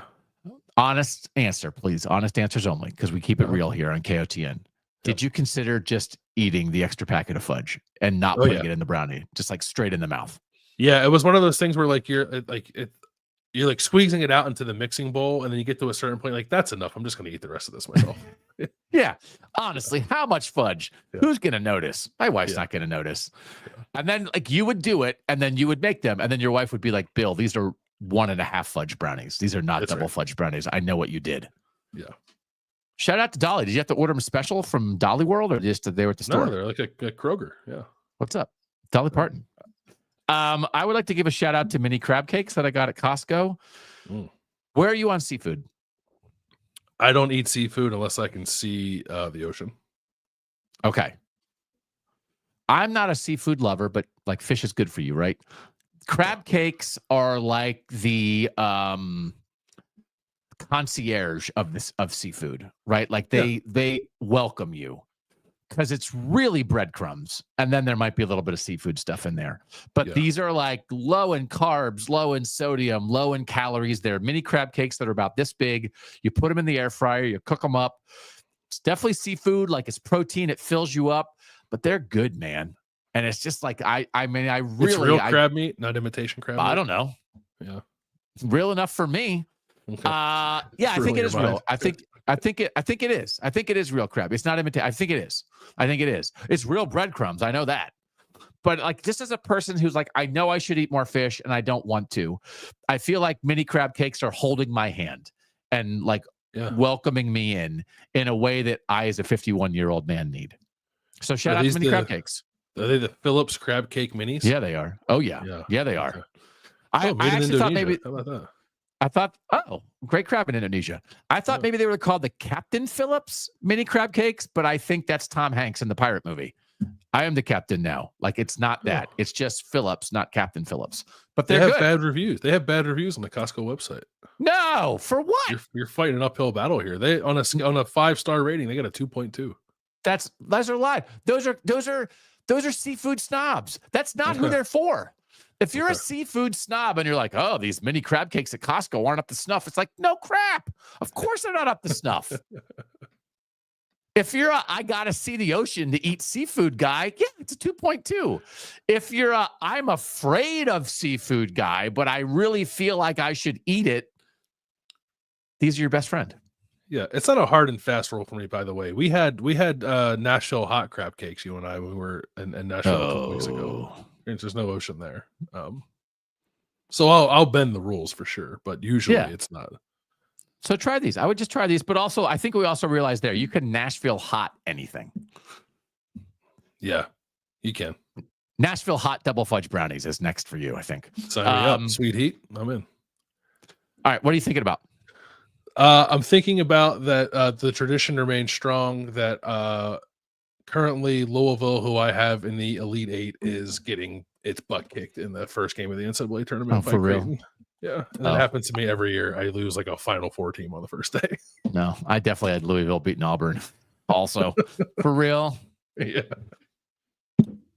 They're down 13 with 11 minutes left. In the whole game? Okay. Come on, Pat Kelsey. All right. Who do you have winning? Who do you have winning in your bracket? We didn't do a bracket here for our KOTN listeners. We just couldn't get I have St. John's winning. Yeah, me too. God, for real. We really need to break up. What is the point of having both of us on? We each go host our own. We'll have 2 episodes a week. You host one with someone who disagrees with you, and I'll host one with someone who disagrees with you. Good to see him back on his feet. I also have St. John's winning. Okay, let's go. I have St. John's over Duke. I have St. John's over Duke. Oh, geez. Who's your other two Final Four teams? I have Michigan State and Kentucky. I have Auburn and 1 second. Let me grab my bracket. But also, I mean, to be fair, on behalf of KOTN, we're not putting 3 SEC teams in the Final Four. So my official Final Four I know is Michigan State, St. John's, BYU, nice. And then I didn't like the other bracket, so I did put Tennessee in. But yeah, I I mostly put was Tennessee. picking I got Auburn, St. John's, Duke, Tennessee. But also, like, St. John's can't score, right? They just play good defense. It's not like I'm a Patino fan either, but North, they're the North. We're adopting St. John's here on KOT. Yeah, I'm a Patino guy. Yeah, I like Patino. No, I'm good on Patino, but I put Clemson far because I do think they're pretty. I do think they're sleep. Let the North rise up. Let the North rise up. All right. Last thing that I'm thinking about is, and I want advice on this, is there's a pond by my house. It has a little walkway around it. I go walk around it most days. I wear the same AirPods that I wear for the show. Mm-hmm. There are often other people there walking their dogs, little kids riding bikes. There's also a gazebo there where people are maybe hanging out there. I'm walking. I have my AirPods in, so I can't really hear what's going on. There's another person who's walking opposite of me that we're walking past each other occasionally. And there are people hanging out at the picnic table. Okay. So I'm not alone. And I'm farting constantly. But because I have my AirPods in, I don't know how audible my farts are. Yeah. But I also don't want to take my AirPods out because I'm listening to a podcast. I don't want it to be paused or whatever. And so I'm not trying to do it when I'm near the people, but it's like, I kind of got to do it. And am I far enough away from the person who just walked by? Am I far enough away from the gazebo? But I don't want to have to double check myself. But I also think to myself, I'm outside. All bets are off. If you can't fart outside, where can you fart? It's not an enclosed space. We all do it as humans. Mm-hmm. Dude, I have taken my AirPods out and been more aware of what may or may not have been audible to the other people around me. Yeah, probably. I think that's like a social contract kind of thing. Yeah. But outside, yeah, people I have to have a social fart contract. Just like, yeah. And if you're going out into nature, you're not going to smell it. It's out in nature. It's just gone. It's poof. I bet you they can smell it if it's out in nature. It's just if they're silent, it's one thing, but if they're audible, I think you should be distancing yourself from people so as to not disturb their, because you know what they're doing. They're going home, and instead of having a lovely family conversation, they're talking about the guy who's crop dust in the park because they can hear it. And they don't want to do that. But can you crop dust a park? It is because it's crop dusting, right? I mean, it's cropped. It's outside. I mean, I just argue I would do a side podcast once a week, like just like 20 minutes an episode called like, Can You Fart Here? Yeah. And just also, if you can't walk without farting, you should go see a doctor. I farted 37 times in like a 45-minute walk. Where are you supposed to do it, though? Are you sure you just didn't have to go to the bathroom? Yeah, you might have well, I did, but I didn't want to interrupt my walk. It's like, well, after the walk, I'm going to stop my walk in the middle. Yeah. God, it just, I can't. We're just human, aren't we not?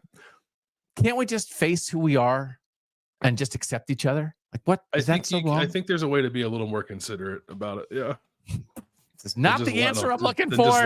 Just letting them fly. I think I'm on your side, Doug. You're outside. In the open. We're in the open. You're in the open. Did cavemen worry about farts, so they just lived their lives out chasing woolly mammoths? You know, time. Now, like if the people were walking with you in a group, that would be different. Nobody was with another person, and you were just walking along, and you were just everything's crossing. There's cross breezes. There's no constant wafting, right? It's all. I don't know. My wife says I begged him not to use this as his Whatcha. I need the world to respond to this. We need these conversations. I also have other things to talk about, but we'll save it for another Whatcha. We're over. Okay. Go watch basketball. Thanks for being here as always. Thanks to our producer, Mike Yurstowski. Good luck to St. John's, I guess. Go North. Let's go watch the SEC lose 14 different NCAA tournament games. Texas is already out. Lost to a Northern team in Xavier, so that's good. Thanks to you guys, as always, for being here. For now, he's Bill Landis. I'm Doug Lesmerises, and that was Kings of the North.